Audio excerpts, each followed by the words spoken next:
Hey guys, welcome back to my channel and I'm back again with another really interesting coding interview question video.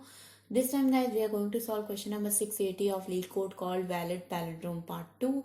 Before I started the video guys, I just want to request you to do subscribe to my channel, hit the bell icon for future notifications, write down in the comment section below anything you want to say to me, and guys in the end give this video a big thumbs up, share it with your friends as well. Now without making any further delay, let's get started with the problem statement. So guys, the problem statement says that we are given a string s and we have to return true only if the string s can be a palindrome after deleting at most one character from it. That means not more than one character. So for example, if we have this string called as ABA, so basically if I do not delete any character from it, still it will be a valid palindrome. So that's why the output is true. In another example in which we have A, B, C and A, if I could delete only one character C or only one character B, then this string will become a valid palindrome. So that's the problem is that if there is only one character, by deleting only one character, you can make it a valid palindrome, then the output is true. Otherwise, the output is false. So for example, in this case, A, B and C, so the output is false. Constraints are that the length of the string is from 1 to 10 to the power 5. String contains lowercase English letters only. So guys, I hope the problem statement is clear to you. Now let's get started with the solution approach. So the solution approach is pretty straightforward guys. What we are going to do is we are going to check that our string s is palindrome. Okay, so from starting, so I'll just say from start position, we are going to check that if a string is palindrome. And how do you check if a string is palindrome? You just compare the first and last character and keep on moving the pointers. Okay, so for example, let's say if I is equals to 0 and j is equals to the length minus 1, then we'll compare if the char I is equals to char j. If it is equal, then that's correct. If it is not equal, then we have to make a further different approach. So if both the characters are equal, then we are going to increment I and decrement j, right? But if both the characters, so for example in this case A, B, C and A, B and C are not equal. So in that case what we will do, we will check if the string is palindrome if we skip that ith character. That means, for example, I will check if my string is palindrome from I plus 1, and if I make the starting character as y plus 1 and the ending character as j, either the rest of the string from I plus 1th character is palindrome, or the rest of the string from j minus 1th character is palindrome.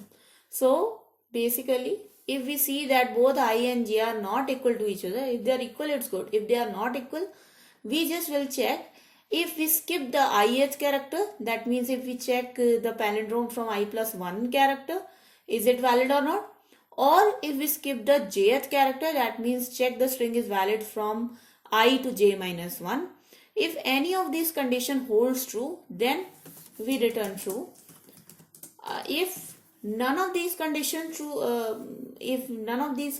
are true, then we return false.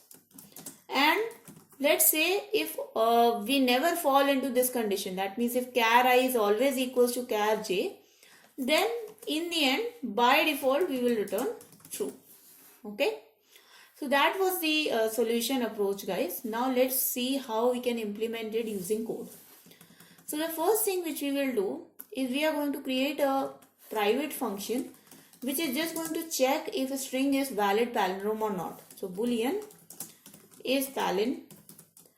We will just pass our string s in it, the starting index I and the ending index j. So that means we just want to check if our string is palindrome from character I to character j, which we can easily check by using a while loop. So while I is less than j, if s dot char at I is equals to s dot char at j, then simply I plus plus and j minus minus. Otherwise, if both of them are not equal, then it means that the string is not palindrome. So at that point of time, we will break from the loop and return false. If we never break from the loop, it means that the string is palindrome. So just return true. That means by default the string is a palindromic string. Now we come to this valid palindrome function, and the first thing which we will do is we are going to declare a I variable which will be by default 0, then a j variable which will be by default the ending index of our string, which is s dot length minus 1. Now we are just going to create a while loop here, and we'll start from starting. So while I is less than j, just check if s dot char at I is equals to s dot char at j. If both the characters are equal, then definitely I plus plus and j minus 1 is. In case both I and j character are not equal, then we are going to skip either ith character or jth character and check if the rest of the string is palindrome or not. So if equal, it's fine. Else, if is palin, pass the string as I plus 1 j. Either the string from I plus 1 to jth character is palindrome, or is palin s, I and j minus 1, or the string from ith character to j minus 1th character is palindrome.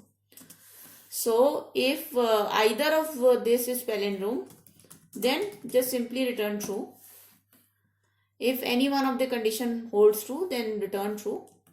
If both the conditions do not hold true, that means I plus 1 to jth character is also not palindromic and I to j minus 1th is also not palindromic. In that case, we will never be able to make the string palindrome by removing only one character. So just return false. In the end, by default, this while loop is going to return true, because that will happen only when our I and jth character will continue to remain equal and we will never be able to fall in this else part. In that case, by default, we'll break out from the loop after the end and return true. So let's run this code, guys, and let's see if this passes our test cases. So the first test case is passed, and let's submit to see if all other test cases are passed. And there you go, guys. You can see that all the other test cases are passed and the solution is accepted. So now let's see the time complexity. So obviously, guys, we are running a while loop and we are checking all the characters, I character to jth character.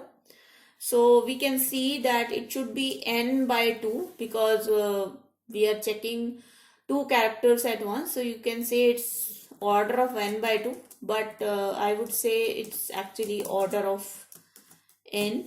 Okay, so if you just round it off, the time complexity is order of n. And if I talk about the space complexity, because we have not used any extra space, so the space complexity is order of 1. So that was a video, guys. I hope you guys learned about this problem. Your coding practice became a little bit better and you understood the solution as well. That was the video, guys. Thank you so much, guys, for watching. Before going any way, please do subscribe to my channel and hit the bell icon for future notifications. If you have any questions, comments, suggestions for me, write down in the comment section below. I will definitely address them. Give this video a big thumbs up, guys. Share it with your friends as well. I make your videos almost every day, and I'll see you guys in another video. Until then, bye bye.